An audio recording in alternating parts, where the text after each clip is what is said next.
Impeccable timing, as always, Mikel. Thank you. Thank you. Injury-wise, you've got 4 or 5 players who aren't seriously injured, who might be on the verge of a return. Can I just go through them with you? Yeah. Declan Rice? He obviously wasn't available. He had to leave the London Derby, and he hasn't trained yet. We have another session in an hour or two, so we'll have more news about him today. Gabriel Martinelli? Again, he hasn't trained, and we want him back. We need him back, but at the moment he's not been available. Leandro Trossard? Same situation. And Bukayo Saka? Same situation. Would it be a judgment that you make based on what happens today, and also based on the fact you've got Lens and then Manchester City coming up as well? No, the assessment is, okay, is he fit enough? Is he done enough to be able to be selected tomorrow? That's the question mark, and so far he hasn't trained with the team. Are some of those nearer than others, or are they all around the same? They're all in the same pool, and Willie as well had a knock. Fabio as well wasn't involved in the last game, so we have a few. We have to assess them today, how they see, and adapt to the situation, because that's a big number. The fact that with Saka, he's got this record consecutive run of games. If he came to you and said, "Boss, I want to keep that run going," would that be a factor? Well, that would mean that he's feeling good, and B's got now enough experience and understanding on when he's ready to help the team and when he's not. But that's what all the managers want to hear, that they want to play and they are feeling good to play. That's the most important thing. And in terms of the goalkeeper, the ineligible goalkeeper situation, can I take it for granted that the keeper that starts will have a surname that begins with R? You are a genius. I have my answer for the rest of the season. Thank you so much for your cooperation. Your first game in charge of Arsenal was at Bournemouth. Yes. I think only 2 of the starting lineup that day are still at the club. What does that say about the job that you and Edu have done in that time? Well, obviously a lot of changes. It's been a while now. It's been 3.5 years, or almost 4 years since that moment. A really special one. A lot of things has changed. Many of them are positive, and a lot of things on that journey, that's for sure. And Anthony Iraola was born within 3 months of you, 7 miles away. You're almost brothers. Well, we know each other really well. We played together. We had fantastic times together. We played in Antiguoco.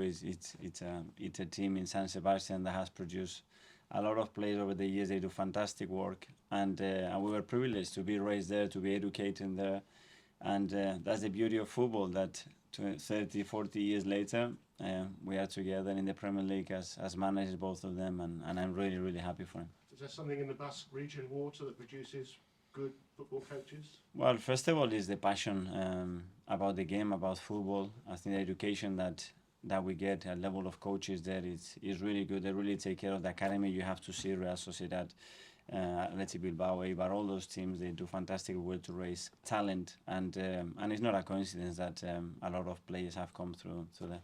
Thank you. Thank you. Hi, Mikel. Hi. How would you compare your team today to the team that won 3-0 at the Vitality Stadium last season?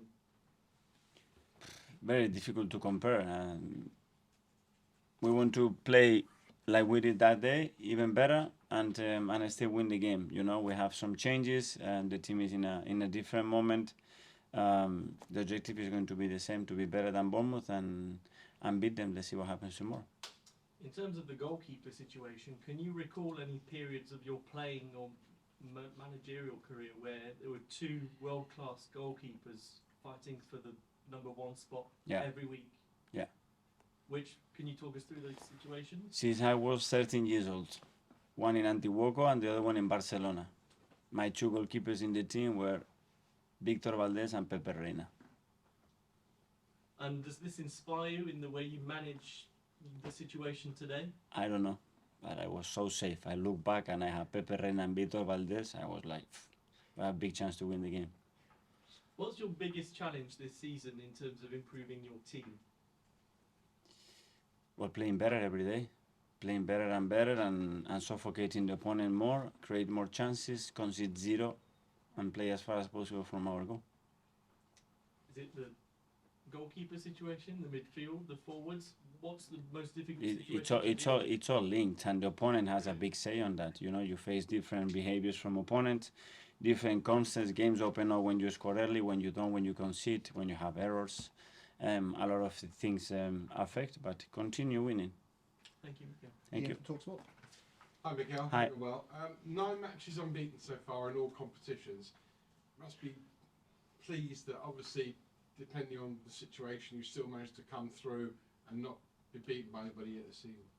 For sure, and we have to continue to do that, and that's the mindset that we want every single game, win in any context, and we had very different contexts throughout the season already, and that's gonna keep changing. And as you can see now, with the amount of situation that we have in the team, with the uncertainty of players, it's going to be even more. Playing every 3 days, having to win, having to compete in 3 different competitions in 7 days, and that's the challenge, and we are up for it. That's for sure. I was at a press conference last week when Mauricio Pochettino said you can't buy confidence in the supermarket. He was saying you have to instill it in the team. How much are you instilling that in the team? How much do the players do it themselves? Well, it's a huge thing, and it is the individual one, and it is the collective one, and then is the one that is external as well, and that confidence obviously transmit to each other. And yeah, playing well and winning matches is always the best thing to do, and we are in a good moment. You've spoken about your friendship with the Bournemouth manager. How easy is that to put aside when you're going into a game? I think very easy. You are in winning mode, compete, get the best out of your team, and get in the battle. And before and after is a different story, especially after, but during there is nothing there. So you'll definitely pop in and see him after the game. For sure, yes. Okay. Can I ask you one final one? Apart from the goalkeeping situation, the only other person that seems to be talked about recently is Kai Havertz, who doesn't seem to, perhaps from the outside, settled in or produced his best form yet. How are you going to get the best out of Kai Havertz? Trying to help him as much as possible. Be next to him, giving the tools, giving the confidence, and giving the minutes to exploit his talent. There's so many parts of his game that he's doing exceptionally well, and we know the one that needs to keep improving. But as always, with any players, giving support, especially when you see a player that does what he does every single day, and the way he tries, the way he applies himself, is giving support, more tools, and if they don't perform, it's because it's up to us. So you hope that he'll play his way into form, basically? Yes, and he needs to glide within the team. You know, the amount of time that he's played in the left unit with those players is 3 times, 4 times, you know, and we're going to have to carry on doing that. And certainly we have the experience of that with many other players, and try to give him as much support and confidence as we possibly can, because that's going to help him for sure. Thank you. Hi, Mikel. Hi. Kind of linked to that confidence theme. Tomiyasu seems, since he went away with Japan and played against Germany, I think, to really be, back to his best, I think. Just how, I guess, important is that, and how have you seen him, I guess, develop over the past few weeks? Yeah. Well, I always said it, I'm really confident. The moment Tomi has consistency, he's going to be a tremendous asset for us. He already is. He can play in any position in the back line, any formation in the back line, and we don't have a player like him. And defending is probably one of the best that I've seen in many situations, and his concept, his principle, the way he applies it, the way he goes into duels, and now he needs a run of game that physically is at his best. If physically Tomi is at his best, we're going to have a player that is going to be so important for us. When you say he's not like any other defender, is Yeah. it just, I guess, someone who's that tall but quite calm as well when he plays? Is that what you're talking about? Yeah, but especially the way he reads danger and the way he resolves urgent situations with a lot of composure, as you said, in the right way. His skill to defend, the way his body is built, he makes him a really complete player too, that is really difficult to get run past him. You know, he's always alert, it's the way he's been raised, educated, he's always super focused, and for a defender that's a big attribute. Mark from PA? Mikel, Hi. Tony said in an interview yesterday that you were the player above the rest of that pack that came through at the same time. What do you remember of him from when you were I would say the same. I think he was better technically, especially than everybody else. He used to play as a winger, that winger coming inside when he was younger, and then as he got a little bit older in his career, he played as a fullback. He would be an incredible fullback, inverted fullback to play there. He would be a dream for any manager to have a player like him. Really intelligent, really skillful, and yeah, very good to play with him. Have you spoken to him since the summer about Bournemouth job and about? Yes, I did. Yeah. I'm sure you won't tell him what's. No, he was really excited to come, and he was really complimentary about the club, the support that he was getting, players, staff. He was so happy to be part of the league. And then just finally, you mentioned Saliba and Vieira. Are Yeah. they in that same pool that they might not play tomorrow? Let's see how everybody is today. Again, obviously they weren't selected. They were in the squad for a reason, and we need to assess them today. Simon from the stand-up. Yeah, what's the issue with Fabio and William fitness-wise? They weren't fit enough to be in the squad. That's it. Of those 6, I think it is, have you got hope of any of them being fit for tomorrow? My hope is that everybody's fit and available, because we need them with the amount of games that we have already under the belt in the last 2 weeks, and what is coming in the next 7 to 10 days. Yeah, we need them. So hopefully today we get some good news. And is there anything you think has caused, to have sort of 6 players out? Is it the fact that you're playing sort of Champions League again this season? Why do you think you've had sort of this injuries? Different reasons. Some of them happen in training, and some of them there were knocks, some very small niggles, muscular niggles, but as well the load, coming from before the national team, after the national team, the load went through the roof. The demands continue to be really high, and the fact that we had 3 or 4 out already didn't give enough time to some of them to have the exposure that they needed. When you've got Man City next week, does that come into your thinking in terms of rushing players back? It's about now. It's about Bournemouth, and this is the most important game that we have now in the season. That's it. James from ESPN. Mikel, I just wanted to ask you, it's been a while since I asked you about your 5-phase plan.